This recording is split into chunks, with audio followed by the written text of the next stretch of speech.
Hi everyone, just wanted to say thank you again to the new subscribers that have subscribed to my YouTube channel. Please know that it's very much appreciated. I do want to continue this and I'd like to see it grow. It is something, as I said, that is really passionate to me. I'll talk a little bit about new homes. Um, and of course, new homes and established homes is two different areas of real estate. There is other sectors of real estate as well, but let's touch on the new homes today because those that are finding that to get into the established market, their children are quite young, it's a little bit hard to do. It was hard for me, and that's why I went into new homes while my children were younger. I just felt that the hours were a little bit more flexible and it was easier for me to be able to do that. So what happens when you go to work for a builder? Well, the builders generally have gone into a new development area and they've built some display homes. They may have one display home, depending on which builder you work for, whether it's a boutique builder or whether you work for a larger builder, may have even up to 4 homes generally. Now, what happens then is they will hire you as their sales consultant. You will be opening up the display homes and you'll be working out of the display homes. And generally, the hours are from Saturday to Wednesday, and you generally have Thursdays and Fridays off.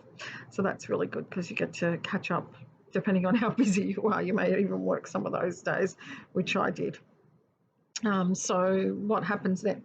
So you'll open up your display home. The good thing is that generally they're immaculate and they have cleaners that come in just before the open home, like once a week, and the properties look very polished and ready for you to go. So will have people coming into your display home, and you're basically the hostess and the sales consultant. And then you will sit down with them once they've had a look through the home, go through all the specifications with them, have a look at the block that they're looking for. So generally, I used to work really, really closely with the land developers. So wherever I was positioned, basically I would go and have coffee with the land people and get to know what blocks of land they had available and which of my homes actually fitted on those blocks of land. Just remember always that there are covenants that are generally inside the developer's contracts, and you will have to adhere to those as well.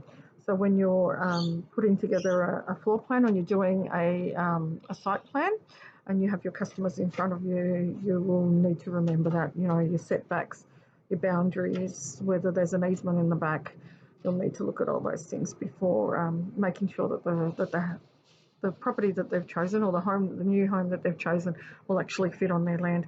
Generally, once you've done that, you'll go through all the specifications with the buyer. And I like to, speak to the buyers and let them know that this is not quite the end, although this is the amount that we've come up with. You will generally, once you go over and you head over to the builders and sit down with them, you will generally add on a little bit more depending on the further specifications that you want and the upgrades that you're wanting in your new home. Most people will spend anywhere from generally 20 to 30, sometimes 50,000 more, depending on the specs that they're wanting and in comparison to the specs that are actually in the home. So once you've sat down and you've done that brief with your client, that then generally goes on to the builder, and they will then put together a more specific pricing for your customers, and they will go out and have a look at the land. And I would recommend that you have a look at the land too, just in case there's any fall on the land, because you'll need to make site allowance for that too. And you learn all of that as you go into the new homes industry. A lot of the builders that you work for will sit down with you and go over everything, and it is exciting. It's a great industry as well, and generally, the easiest one for the young mums that have got young children.